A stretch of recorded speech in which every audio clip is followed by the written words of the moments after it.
Bismillahirrahmanirrahim. Alladzina amanu wa hajaru wa jahadu fi sabilillah bi amwalihim wa anfusihim a'dhamu darajatan indallah wa ulaika humul faizun. Yubashshiruhum rabbuhum bi rahmatin minhu wa ridwani wa jannatin lahum fiha na'imun muqim. Shadaqallahul adzim.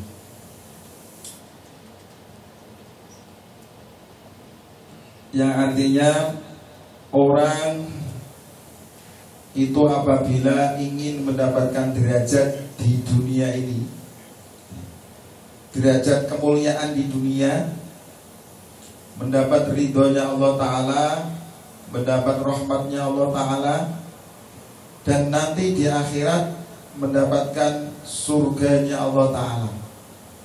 Itu 3 perkara harus dilakukan secara bersama. Kita semua kalau ingin mendapat ridhonya Allah, rahmatnya Allah, derajat yang tinggi di dunia, artinya yang tidak dimiliki oleh orang lain. Derajat itu kehormatan yang tidak dimiliki oleh orang lain. Yang dulu kita ini orang biasa, insya Allah naik derajatnya menjadi tidak biasa. Yang dulu mungkin kita ini orang miskin, diangkat Allah Ta'ala menjadi mampu. Yang dulu mungkin kita ini kuli, nanti diangkat oleh Allah Ta'ala menjadi pengusaha. Yang dulu mungkin kita ini tidak tahu agama, diberi kemudahan oleh Allah Ta'ala untuk mengerti agama. Itu derajat semua. Jadi kita semua ini kalau menginginkan itu, jalannya 3 tadi: iman, hijrah, dan jihad. Nah, ini yang akan saya sampaikan pada malam hari ini. Mendapat ridhonya Allah Ta'ala dan rahmatnya Allah Ta'ala di dunia ini luar biasa. Kita semua ini seandainya dimarahin mertua saja sudah bingung. Mantu nunut di rumahnya mertua, tidak disapa mertua saja ini kita salah saya apa kalau saya salah, kalau yang tidak benar apa, kok mertua kok diem aja nggak menyapa saya. Itu saya pernah itu dulu pengalaman Ustaz. Dulu baru nikah, menikah baru, itu ada masalah gitu loh. Nunut di rumah mertua, ada masalah dengan mertua, itu saja tidak disapa mertua, itu susahnya bukan main. Apalagi apabila kita semua ini di dunia sudah tidak disapa oleh Allah Ta'ala, aliasnya dimarahi, tidak mendapat ridhonya, dan juga tidak mendapat rahmatnya. Ini jangan sampai. Maka dari itu kita berusaha mendapat rahmat dan ridhonya Allah Ta'ala dengan 3 perkara. Yang pertama adalah menjaga iman. Iman ini kita gampang tapi angel jaganan. Ini kemarin sudah saya terangkan, akan tetapi belum saya sampaikan 2 perkara yang bisa menggoyahkan iman seseorang. Iman seseorang ini akan terpengaruhi, atau hidup seseorang ini akan terpengaruhi dengan 2 perkara. Kalau 2 perkara ini bisa dijaga, insya Allah iman kita akan terjaga.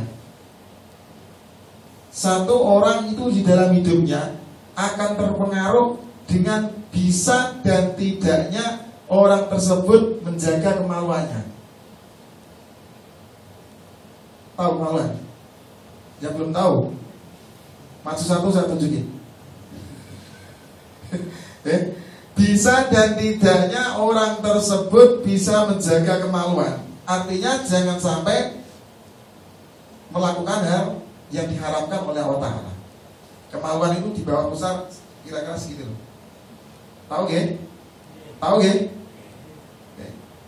Ini apabila sudah tidak bisa terjaga, maka separuh dari agama hilang. Iya, betul itu. Imanmu pada waktu kamu tidak bisa menjaga itu hilang. La yazni az-zani khina yazni wa huwa mu'min. Apabila ada orang yang berzina pada waktu itulah imannya sedang hilang. Ya. Apabila ada orang berzina pada waktu itu hilang iman. Kalau punya iman gak jadi zina, kan gitu kan? Begitu juga apabila ada orang pencuri. Pencuri itu tatkala mencuri juga hilang imannya. Malah di tempat saya itu aneh. Pencuri itu rupanya punya tirakat juga supaya tidak tangkap, itu puasa dulu. Jadi pencuri itu punya skill, punya cara supaya tidak tertangkap. Kalau ingin mencuri puasa dulu. Poso ora krono Gusdao tapi krono kanggo nyolong. Aneh, ya Allah. Kayak ini sebetulnya alasan Rasulullah Shallallahu Alaihi Wasallam bersabda, "Idza tazawwajal abdu faqad istakmala nisfaddin falyattaqillaha fin nisfil baqi." Kan itu. Apabila ada seorang sudah menikah, maka separuh agamanya akan tercapai. Permasalahan di situ. Kalau yang itu bisa disalurkan dengan cara yang sah, maka jenengan semua itu separuh dari agama itu sudah tercapai. Tinggal melengkapi yang separuhnya. Oke. Maka saya tahu di Korea ini kan jauh dengan keluarga. Ya. Ini ujiannya luar biasa untuk mempertahankan iman yang hubungannya dengan kemaluan. Karena kalau itu lepas, kalau lepas ini beda ya. Lepas maksudnya itu tidak bisa kontrol. Nah, lepas sudah ono ya. Maksud kalau ada lepas. Kalau itu tidak bisa dikontrol, okay, maka separuh dari agamamu hilang. Maka tatkala ada orang yang bisa mengontrol itu dengan cara menikah, yang sudah mampu, solusinya kan menikah. Kalau sudah mampu, kalau belum mampu ada nanti solusinya. Maka orang tersebut sudah menyempurnakan agamanya yang separuh. Karena apa? Orang menikah itu lain dengan yang belum nikah. Orang yang nikah itu pahalanya sama-sama sholat. Kalau orang yang menikah itu 60 derajat, yang belum menikah hanya 1. Dan orang yang menikah itu sesuatu yang haram menjadi halal. Dulu melihat perempuan belum istrinya haram, tapi justru kalau sudah nikah dihalalkan, kan gitu. Maka orang menikah itu dalam rangka dalam rangka menyempurnakan agamanya. Bapak-bapak dulu kalau nikah niatnya apa? Mas dengan bisa nikah apa?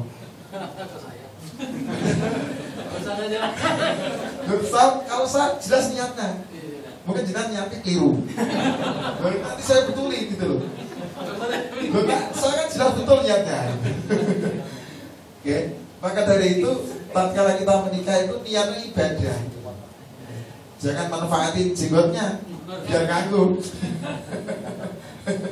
Ya Allah. Karena apa? Menikah itu salah satu cara kita menyelamatkan kemaluan kita dari hal yang diharamkan oleh Allah Ta'ala. Itu. Nah, kalau masih belum nikah gimana Pak? Atau sudah menikah tapi istrinya di Indonesia yang mode mawon. Kalau belum menikah, kok belum mampu, artinya belum mampu, solusinya apa untuk bisa menjaga kemaluannya? Nabi pesan, fa'ilam itu idata apa itu? Sebentar, filenya ada error nih. Ya Allah, tunggu 5 menit lagi Mas ya, sampai tidur. Ya maksud masalah sabab, man istata'a minkumul ba'ata falyatazawwaj fa innahu aghaddu lil basari wa ahsanu lil farji. Dari solusinya untuk menjaga kemaluan itu apabila kamu sudah mampu nikah, itu lebih aman. Kalau belum mampu nikah, sementara stroke-nya 220, ya, keinginannya itu luar biasa, bahkan 1000 watt. Ini solusinya, okay, kalau belum menikah loh, okay, kamu disuruh untuk berpuasa.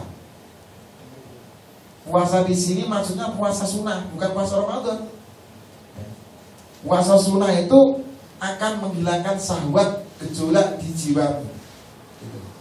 Jadi kalau kamu baru besar, ya, gejolaknya, ya, sementara tidak ada lawannya, ya, walaupun sudah punya istri, tapi di rumah kan nggak ada lawannya, ya. Atau yang belum punya istri itu saran Nabi untuk bisa mencegah tidak terlantur ke hal yang dilarang oleh Allah Ta'ala, berpuasa. Okay. Puasa kok masih juga luar biasa ini orangnya, seperti kuda. Puasa kok masih juga, ini puasa gak ada bedanya dengan ijek. Ini gimana ini? Salah penyelesaiannya. Caranya kita dengan bekerja keras, olahraga, bekerja keras yang bisa menghabiskan tenaga. Puasa, bekerja keras, naisen ngono olahraga, habiskan tenaga.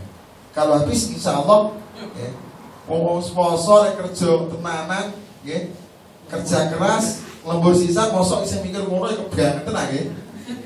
Itu bangsane menungso ta ora. Ya, itu solusinya. Supaya apa? Di antara penyebab orang tergoyahkan imannya itu di antara lain karena orang tersebut tidak bisa mengendalikan kemampuannya. Artinya separuh dari imannya sudah digadekan untuk itu. Separuh. Maka solusinya seperti itu. Nak rapat ya wis pilih bojone ora wis. Seandainya atau pulang aja cuti, gak kuat ini, ditahan ini. Ya, itu supaya bisa mencegah. Pokoknya jangan sampai kita itu terjebak di dalam maksiat kemaluan. Karena apa? Separuh dari iman kita akan diambil oleh itu dan akan tergoyahkan. Iman kita akan tergoyahkan.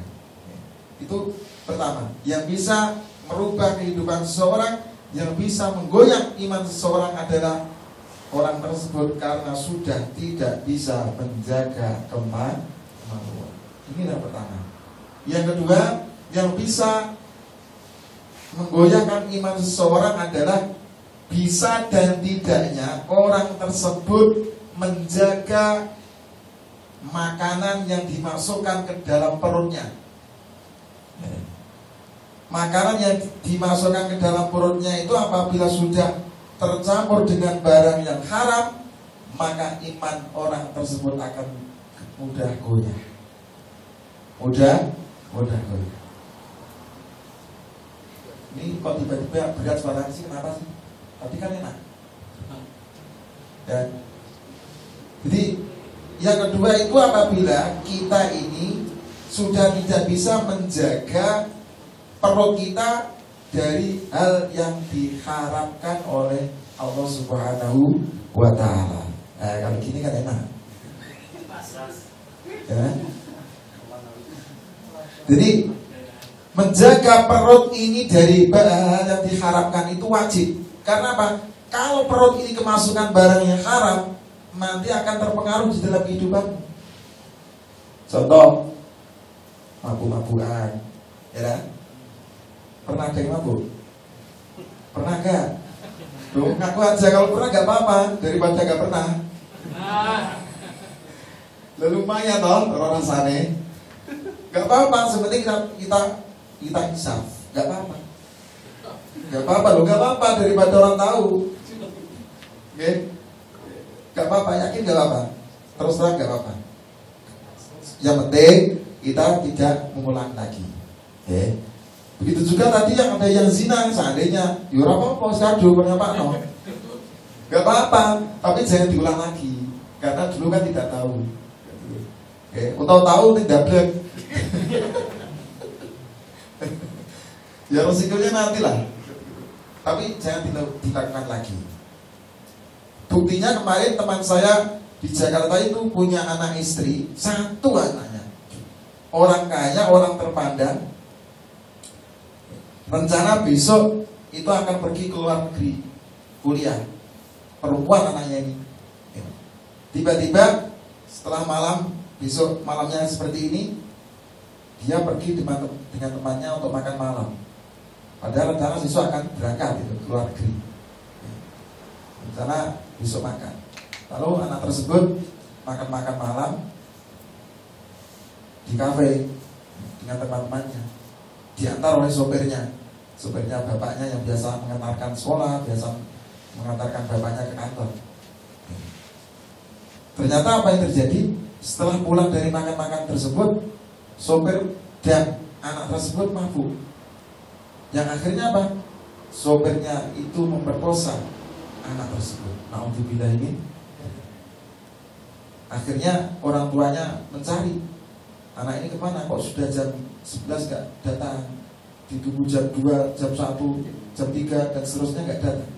Akhirnya datangnya jam 6 sudah diantar oleh polisi. Dan sopirnya ditahan di kantor polisi. Anaknya dalam keadaan diperkosa, tidak sadarkan diri. Rencana untuk kuliah ke luar negeri hancur semua. Itu apa? Gara-gara makanan. Gara-gara makanan. Maka dari itu solusinya seperti itu tadi. Kalau kita kepengen tidak tertarik, tidak tertarik 1 kepada wanita, 2 kepada makanan yang menggiurkan, Quran memberi solusi. Kalau kita ini kepengen gak tertarik dengan wanita yang cantik, bujirin-jirin cantik bukan? Terus terang, istrinya cantik gak? Saya tahu Pak, cantik. Yang jelek ada istrinya jelek. Oke, jelek. Alhamdulillah Pak. Dia Pak Maderi. Yang cantik hati-hati Mas. Istri yang cantik itu tidak awet. Enggak awet. Istri yang cantik enggak awet Pak. Betul. Istri yang cantik tidak awet. Kalau saya kamu, lu enggak. Pol-polnya, pol itu apa? Mentok-mentoknya 20 tahun lagi menjadi jelek. Iya enggak? Sekarang cantik, 40 tahun lagi mungkin menjadi jelek. Tapi kalau istri yang jelek kan enggak berubah. Mulai awal sampai terakhir, bahkan sampai mati jelek terus. Berarti awet istri yang jelek.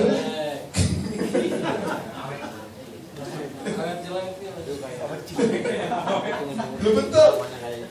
Istri yang cantik akan berubah nanti. Hati-hati kamu. Nah, maka di dalam agama itu solusinya ada. Kalau kamu ingin menghindari supaya tidak melakukan maksiat yang berupa aurat tadi, ya kemaluan. Yang kedua, supaya kamu bisa tidak tergiur dengan makanan-makanan yang diharamkan oleh Allah Ta'ala, maka solusinya wala tamudanna 'ainaika ila ma matta'na bihi azwajan minhum zahratal hayatid dunya linaftinahum fi wa rizqu rabbika khairu wa abqa. Itu solusinya. Apabila kita memandang dunia, apabila kita memandang seorang yang cantik, yang menggiurkan dan seterusnya, maka jangan ditamati. La tamudanna 'ainaika, jangan kamu plototin apabila kamu itu melihat seorang perempuan yang cantik. jangan ditamatin. Kalau kita tamatin nanti akan kepengen gitu. Okay. Kalau kamu segemar minum bir, jangan lihat bir. Kalau kamu untuk menghindar supaya tidak ketemu orang-orang yang cantik, jangan sering ke mall. Di mall itu kan banyak orang cantik. Solusinya kalau ketemu jangan ditamatin. La tamudanna inaika itu maknanya jangan kamu lepas kedua matamu itu untuk melihat dunia ini dengan penuh gairah. Jadi nak ketemu seorang cewek cantik itu lebih baik untuk dipejamkan matinya supaya ketabrak.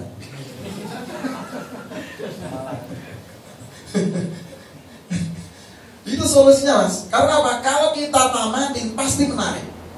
Kalau menarik akhirnya apa? Ingin ketemu. Kalau ingin ketemu terus dan seterusnya. Jadi solusinya mas, kalau kita ingin menghindari ya wes, kalau ketemu seorang wanita ya wes, itu diganti menaik. Ojo ditamatin. Oh itu toh ya wes. Ketika keliru menaik, dia tidak keliru. Ojo terus ditamatin.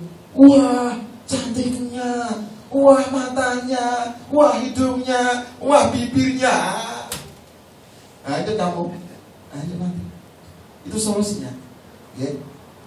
Sehingga harapan yang pertama tadi bisa terhindar dari fitnah seorang perempuan. Ya.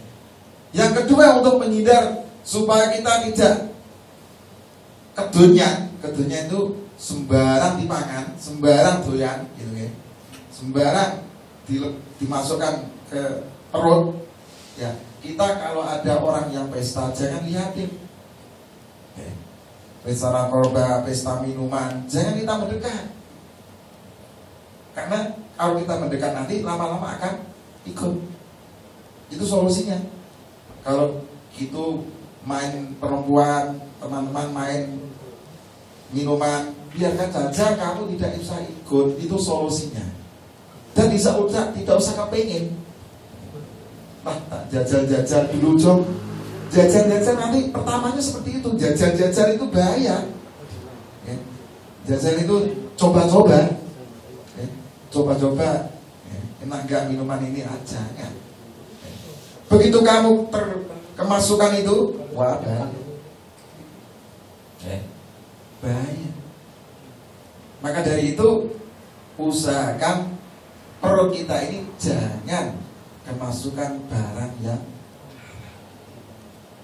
jangankan barang yang haram, yang halal pun itu kadang-kadang kalau kita salah makannya juga akan menghalangi kita. Tapi tidak akan saya terangkan di sini.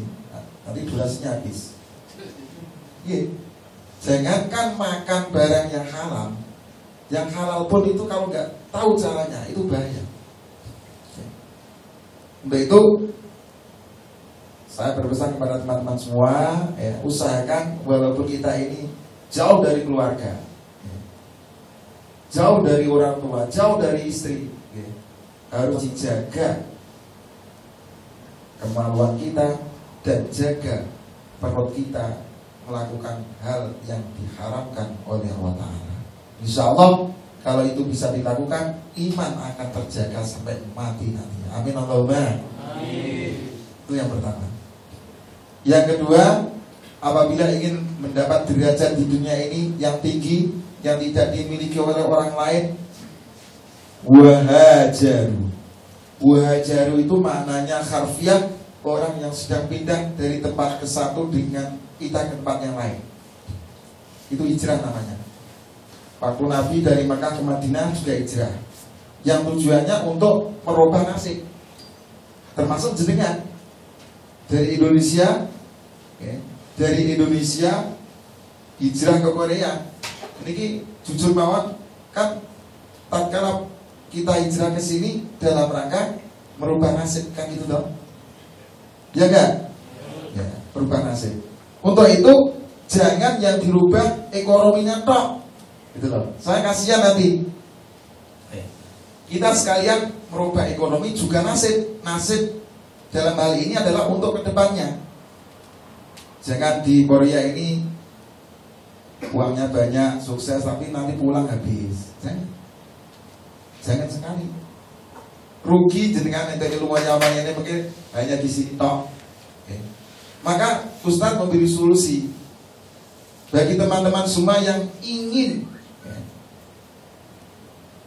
hartanya nanti setelah pulang tidak habis dan bisa bermanfaat bagi keluarganya. Kalau di sini jangan yang dirubah kerjaan tok, ibadahnya juga harus dirubah.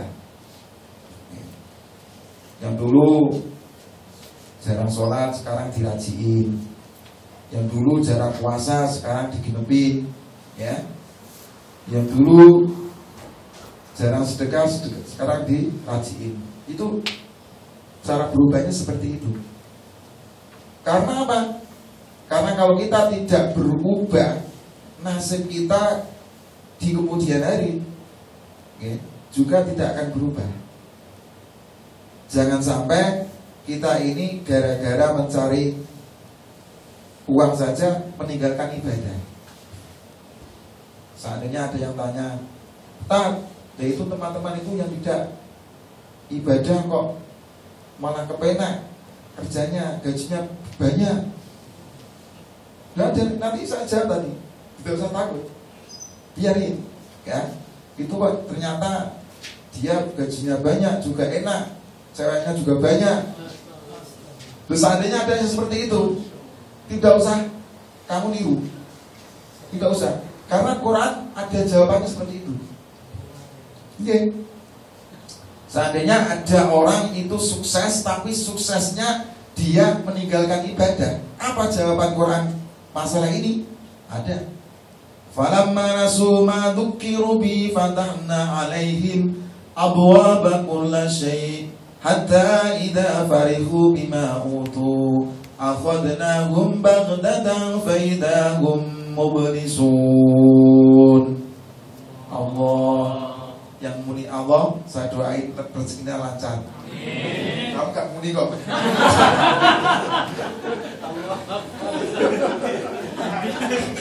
Amin. Ya saya doain yang itu amin. Kamu gak amin, amin kok.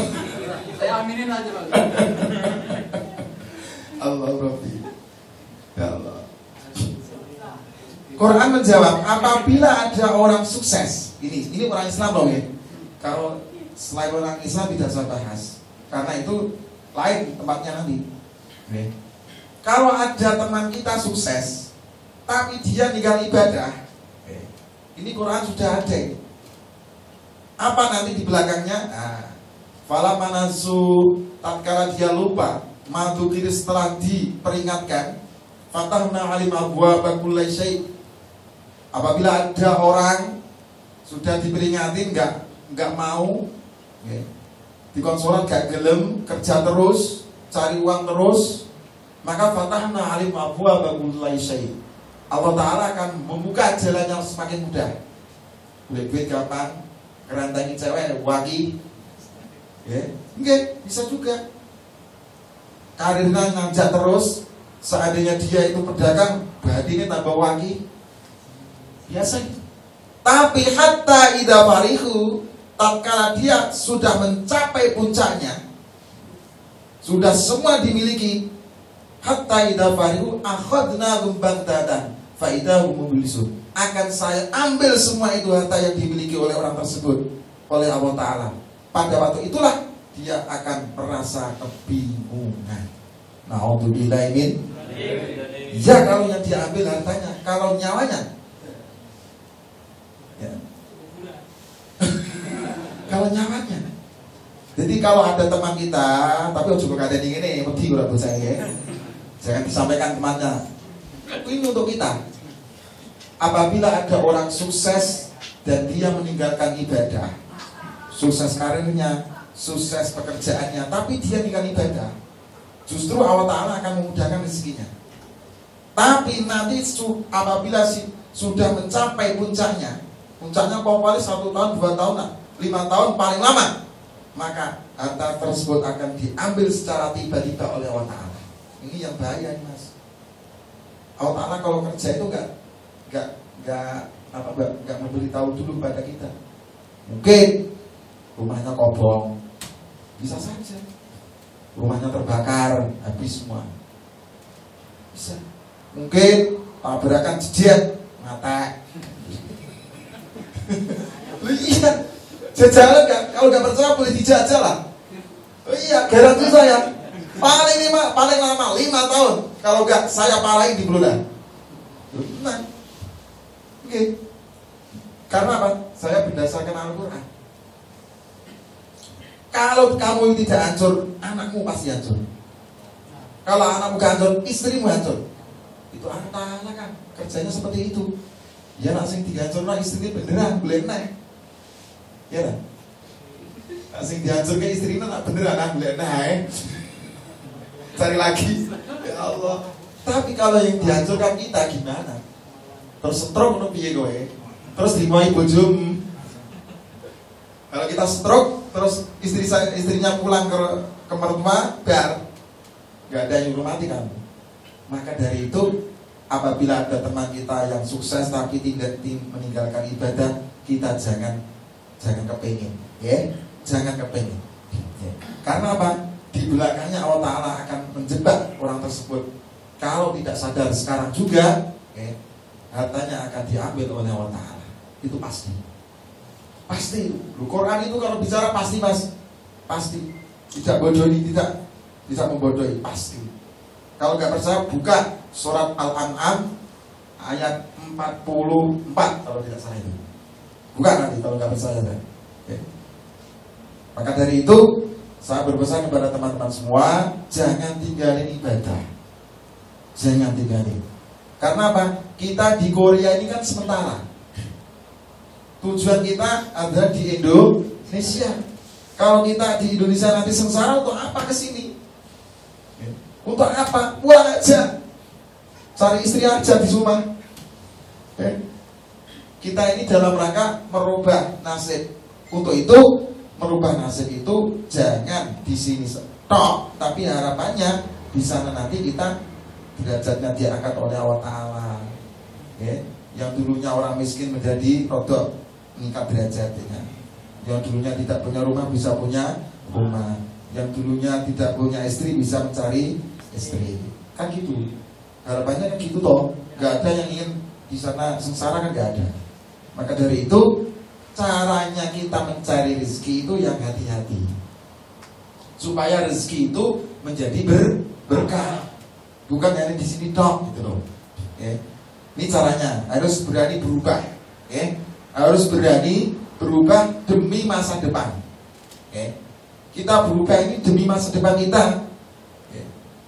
Jangan hanya sementara di sini dipol-polnya. Pol-polnya itu di apa ya? Dilepas semua. Semua dituruti, jangan sampai. Wong sak enak-enak nang negara wae enak nang negara iki. Enggak ya? Betul enggak?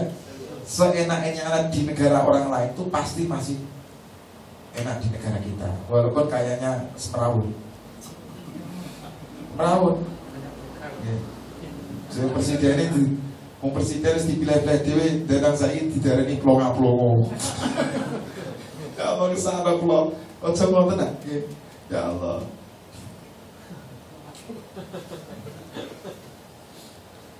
Itu cara kita, Jadi insya Allah kalau kita ini cara yang kedua ini bisa berhasil, tinggal satu.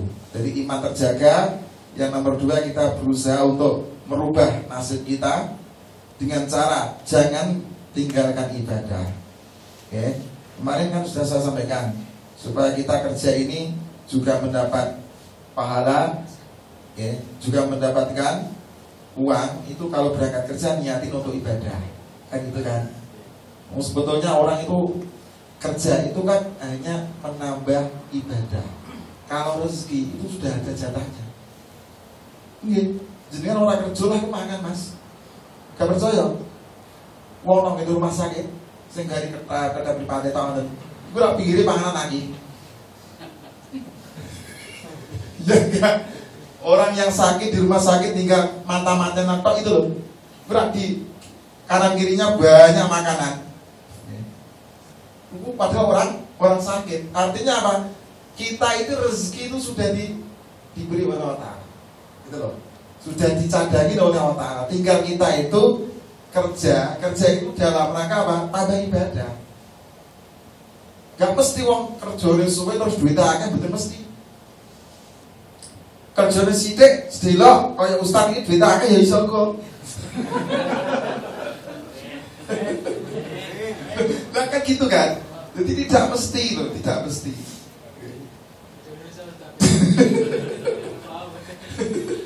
Tidak pasti itu. Lah, kerja itu sebetulnya untuk menambah ibadah. Kalau rezeki itu sudah ada jatah, Mas. Gak percaya wes jajal kowe nang Korea 50 tahun lah itu loh. Nak jatahmu ra ono wes balik entek gitu. Gitu betul. Maka dari itu usahakan, oke? Usaha kita itu beribadah yang baik sehingga rezeki nanti akan diberi keberkahan. Walaupun ketok sithik, mau 1 juta ronae pamane. Dibawa pulang, dibuat modal, lu delalai bisa bertambah. Karena apa? Diberi berkah oleh Allah. Walaupun kayaknya dari Korea ini 500 juta, bisa juga. Bawa pulang, di modal entek. Dia apa sih wong? Bisa juga. Itu loh Mas. Jadi tidak menentukan lama dan apa? Lama dan tidaknya orang di sini. Maka dari itu hati-hatilah tatkala kita mencari rezeki, supaya rezeki itu bisa berkah untuk kita modal di Indonesia, supaya bisa awet bahkan bertambah. Dengan cara jangan tinggalkan ibadah. Ya. Yang nomor 3, wajahadu fi sabilillah bi amwalihim wa anfusihim. Kalau kamu ingin menjadi orang yang sukses di dunia ini, punya derajat, pangkat, dan nanti di akhirat nanti mendapat surganya Allah, yang ketiga harus mau berjihad. Berjihad bi amwalihim dengan harta. Kalau tidak dengan harta, dengan raga. Jadi yang pertama harta sih, nak lagi randuwe ilmune, nak kanduwe ilmu tenagane. Jadi di dunia ini gampangane ngeten jelasnya. Di dunia ini wong iku iso mulya ku loro Mas. Nak ra di bondo di ilmu. Itu tok asline. Kita betul. Jadi kan semua ini bisa menjadi diangkat derajatnya oleh Allah Ta'ala kalau berjuangnya itu satu. Kalau kamu menjadi orang alim akan dimuliakan oleh orang lain. Kalau tidak alim, ya sugih. Itu saja. Gara jenengan milih nak ngalim ya kudu gelem mondok kaya kula. Harus mau pesantren, sekolah dan seterusnya. Kalau tidak mau itu ya kerja sing tenanan, duit sing akeh. Oke, kalau ngono sisan, wis aku nyati kudu dadi wong sugih, ora sugih ra semulya iki. Enggak apa-apa. Karena yang bisa bermanfaat itu hanya dua. Orang yang punya ilmu dan orang yang punya harta. Orang duwe apa-apa. Lho ora duwe apa-apa. Oke. Kula nak ono. Karo oh gitu. Kalau orang yang tidak punya kerjaannya apa? Kan gitu. Tidak bisa memberi manfaat kepada orang lain. Gak ada yang bisa dimanfaatkan gitu loh. Maka dari itu kalau kamu ingin memberi manfaat kepada orang lain, satu kuncinya harus punya ilmu. Pandai agama, pandai apalah, pakai pandai. Yang penting jangan pandai menggodain orang. Kalau tidak punya kepandaian, harus punya harta. Itu yang bisa manfaat pada orang lain. Orang itu tidak bisa disuguhi dengan tampangmu, tidak mau. Apalagi tampangmu pas-pasan. Gak mau pasan. Wes sing ora wong iku bagusmu terus gelem niku gak ono Mas. Nggih. Lah istri saya Pak, iku ndok kae. Saiki sing bojol mesti duwe. Ya enggak?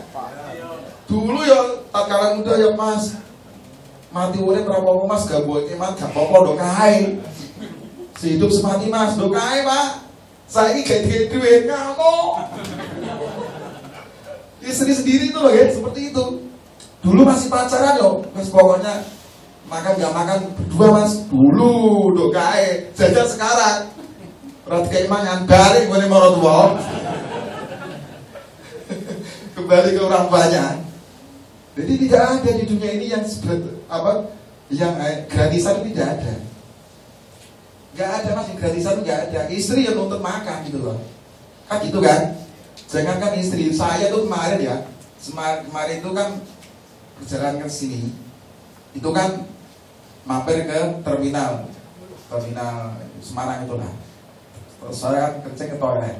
Nah, kencing bayar Pak 2.000. Lo kencing bayar 2.000. Lah, uang saya tuh 5.000. Lalu saya berikan ke penjaga toilet itu.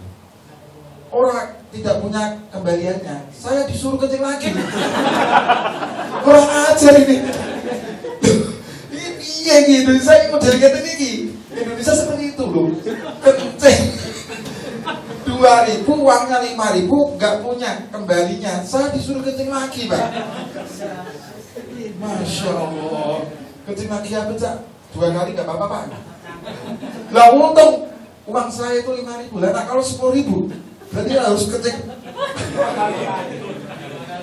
Ya Allah ya Rabbi, itu Indonesia seperti itu Mas. Kencing aja bayar.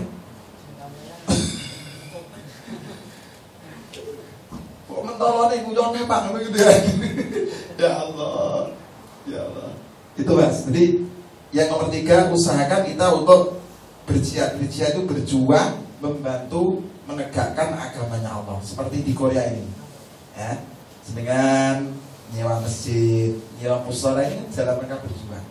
Insya Allah nanti derajat jenengan akan diangkat oleh Allah. Oke, maka saya pesan yang menjadi pengurus itu kalau diganti jangan mau. Oke, ini berjuang. Jangan diganti, kalau perlu calonkan. Salah calon pengurus mushola sini. Oke, calon anak perlu bayarin fee barang. Biar jadi.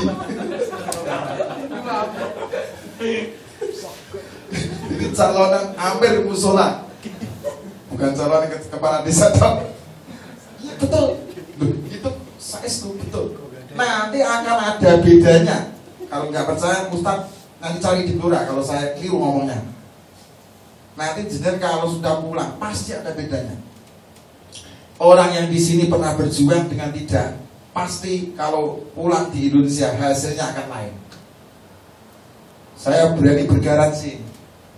Kalau nggak percaya, kalau nanti jenengan nggak seperti yang saya sampaikan, saya parani di Blora.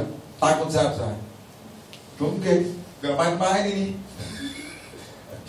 Parani kan nggak mau menteri aku.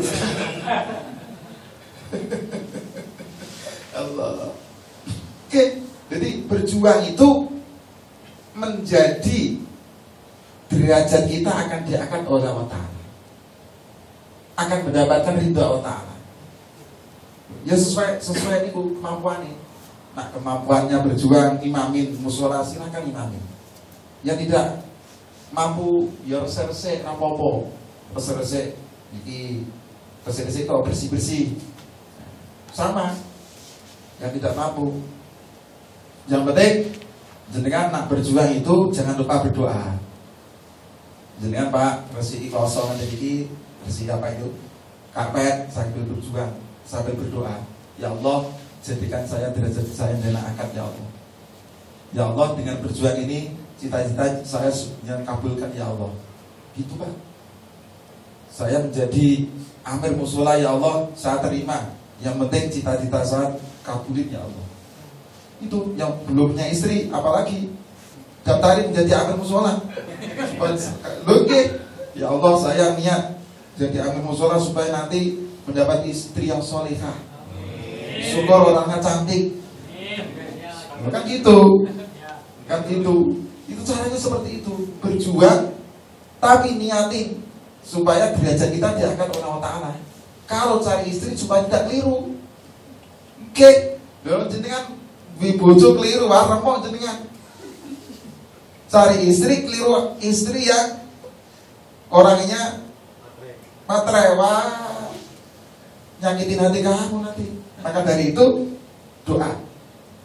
Doa tatkala kita berjuang, bersihin WC, niati berjuang, nggak apa-apa.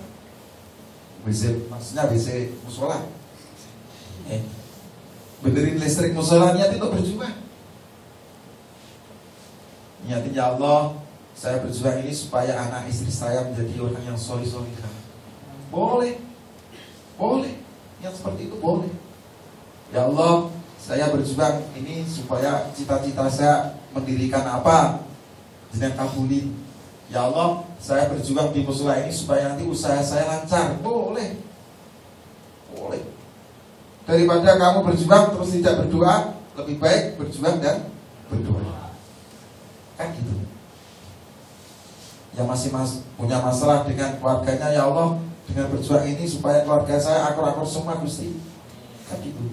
Diberi kesehatan semua. Coba seperti itu. Insya Allah. Derajat kamu akan diangkat. Kamu berjuang di sini tidak sia-sia.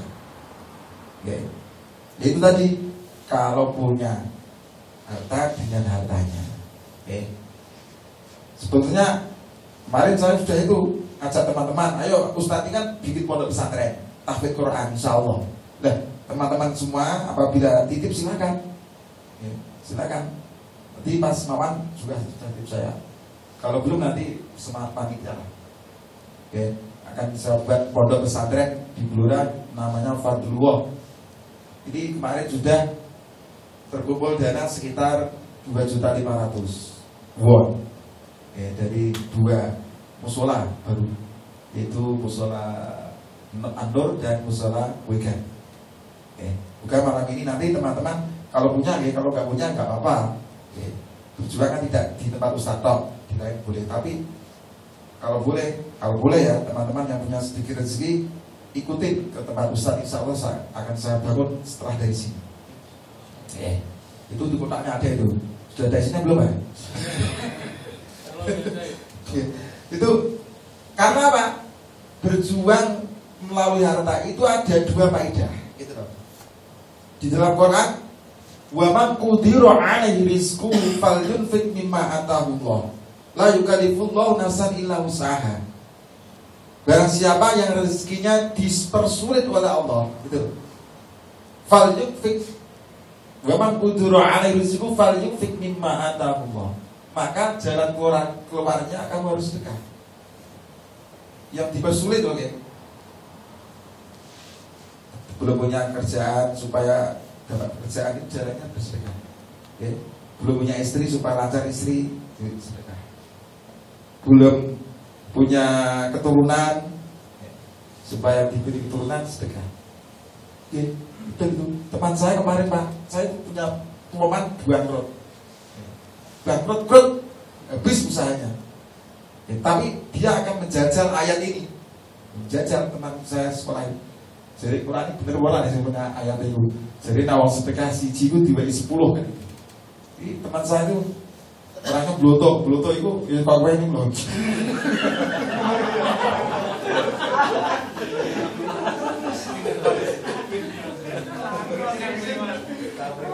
Teman saya itu model itu loh Mas, model orangnya enggak nganu. Berani orangnya, berani nanggung resiko. Dia akan membuktikan ayat Allah Ta'ala di dalam Quran itu ada. Barang siapa yang berinfak 1 diberi minimal 10, kan itu minimal, bahkan menjadi 700. Wah, teman saya itu kadung bangkrut, mau bangkrut kan biasanya nekat itu orangnya, nekat bangkrut. Dia nekat, dia kan kerjaannya itu adalah bakulan motor, tapi bangkrut akhirnya. Terus dia karena sudah habis semua, utangnya banyak, terus dia nekat hutang motor 10 sisa. Jadi orang duit uang utang Mas. Sing tidur ngono apa? Sertifikat para tuane dicolong. Sertifikatnya mertuanya, rumahnya mertuanya digadekan. Gak kondo nih, seperti istri kau. Di tuku motor 10 Pak. 10 pada waktu itu sekitar 4 jutaan motor bekas, 4 juta. Itu tahun 2000 berapa? Sebab itu 4 jutaan. Dia punya asumsi kalau 40 juta ini nanti saya satu saja diganti oleh Allah Ta'ala, utang saya sudah lunas. Asumsinya kalau 4 juta terus awak ganti kali 10 kan 40 juta. Nah motor 10 itu kan hanya 40 juta. Berarti yang 9 nanti berarti nih kan gitu. Itu kan seperti itu. Jajal tenang Mas. Wondel banget saya ini batinku. Saya saja walaupun Ustaz gak berani kok. Teman saya bolot itu, wondel resikonya. Lalu nanti senani marut kamu ya wes. Iya. Marut kamu nak ngomong nah apa ya tinggal lah. Marut kamu itu akeh. Nekat ini orangnya. Wah. Nekat ini. Akhirnya betul Pak. Uang motor 10 tadi harganya kan 40 juta. 4 jutaan. Itu disedekahkan semua kepada Ustaz. Mas Pino buat Ustaz saya enggak? Tas sana. Ustaz satu diberi satu, Ustaz satu diberi satu. Dari Ustaz 10 itu diberi motor semua. Ustaz madrasah. Aneh ini Pak. Diberi semua. Padahal dia itu kere, bangkrut dia itu, gak punya apa. Tapi dia kepengen sugih dengan cara seperti itu. Tenang Pak, 1 bulan wayang kasur, dia dapat Nenek, bingung Nenek. Ini Gustawi lali topi cah. Gustawi lali topi. Jadi ini janji ini nak sedekah siji to 10 konti. Kok laku ganti kayak kan gitu. Baru mikir-mikir gitu. Alhamdulillah ya. Dia itu hari ke-31 kan sudah 1 bulan. Belalai Mas. Belalai bicara sedekah itu. Ada orang yang menawari dia itu dijak seorang bos untuk menunjukin tanah yang akan dijual. Bos tersebut akan beli kaplingan, akan bangun rumah. Betul itu. Terus ditunjukin, akhirnya nego-nego jadi teman saya tuh mendapat bonus dari dia menunjukin tanah yang akan dibeli seorang bos tadi. Itu adalah mendapat 500 juta. Subhanallah. Jadi dia per meternya berapa tadi loh? Kan bos tersebut beli tanah, terus dia diperseni per meternya. Per meter. Enggak, memang sudah sepakat nanti kalau tanah ini deal, kamu saya beli bonus per meternya sekian. Itu dihitung tuh 500 juta. Lah utangnya motor 10 kan hanya 40 juta. Yang 40 juta dilunasin ke dealer motor masih 460 juta. Subhanallah. Terus ini wah iya bener kowe aku tak niru. Saya tak niru. Tapi saya belum berani. Ya Allah, itu orang nekat. Dan Allah pasti wa ma anfaqtum min syai'in fa huwa yukhlifu. Allah Ta'ala itu kalau janji pasti ditepati. Cuma ada yang cepat, ada yang lambat. Gitu loh, okay? Jadi ada yang cepat seperti teman saya tadi, ada kadang-kadang yang lambat 1 tahun, ada 2 tahun, ada. Ya, tapi pasti diganti, pasti. Ya. Jangan khawatir Mas, dengan sedekah itu nanti hilang, tiada guna, buatin.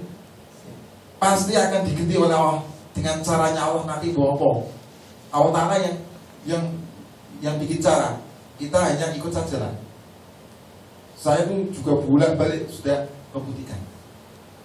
Untuk itu bukan saya ini mengharapkan Pak Din Ustadz do sedekah, tidak.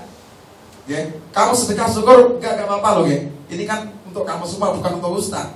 Gitu loh. Jangan kira, wah Pak Dini Ustaz untuk bantuan itu enggak. Jangan salah paham loh, ya. Ini saya menerangkan secara umum gitu.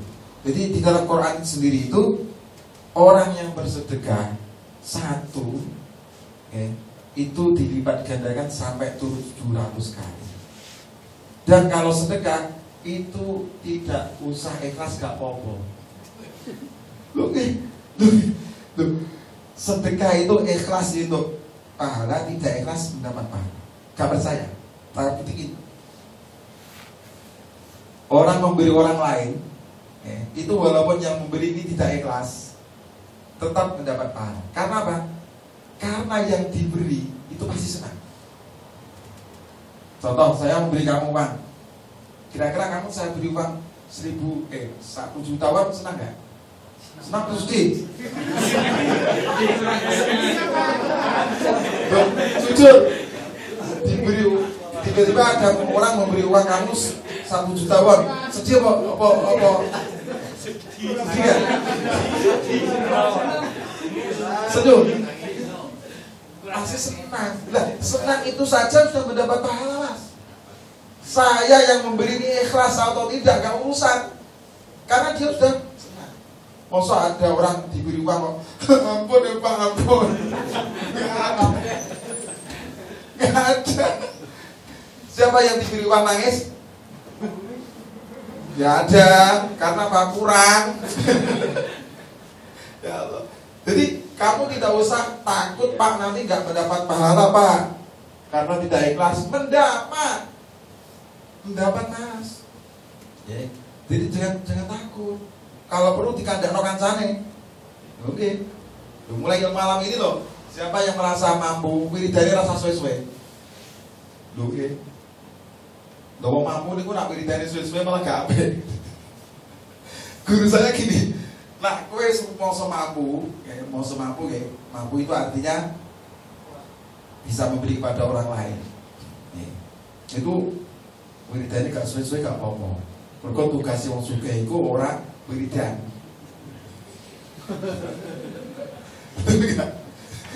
Tugasnya orang yang mampu itu bukan wiridan di masjid, tapi bantu masjid supaya bisa jadi itu loh. Nah, wong ora duwe kaya kowe kudu wiridane suwe gitu loh. Jadi kalau kita merasa tidak mampu, ya harus berdoa. Kalau kita merasa mampu, mulai besok, setelah sholat ya wiridan gak apa-apa. Nanti tekai kancane kok gak wiridan kan, sugih kok.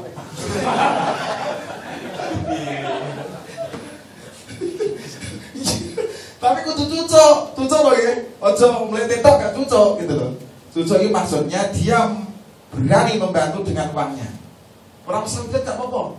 Daripada wiridane kemenanan tapi pelitnya setengah mati. Pelitnya bukan main, itu tidak baik itu. Agama Islam itu tidak bisa besar kalau dengan pelit. Nah, kita semua masih merasa belum mampu, yo dungone sing akeh, iku tugase wong kere. Tenang Ustaz itu. Kira-kira seandainya ada orang yang kaya, terus wiridan terus gak pernah bantu masjid, masjidnya tiba-tiba bocor, rusak kabeh. Mergo kakan dilinge wong kaya mau. Ini malah dosa. Kita nggih, ya apa wong sing ora wiridan tapi duite metu. Wong kaya salate sedelok ae, metu langsung duite tono. Lah sing rada ora kaya ya rada suwe wiridane.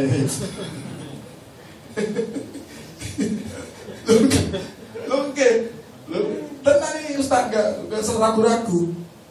Karena tugasnya lain-lain. Lah kalau Ustaz kan bukan tugasnya apa? Mengajar, gitu loh. Kan lain tugasnya. Nah kamu terserah kamu milih menjadi orang kere atau sugih. Lah sugih, seseorang sawiritan duitnya tono. Betul ini. Orang yang bersedekah ini akan bermanfaat ganda. Gitu loh. Ganda gimana Tan? Yang satu itu investasi, yang kedua itu untuk keselamatan. Investasi itu akan meningkat. Yang kedua, bernilai ganda.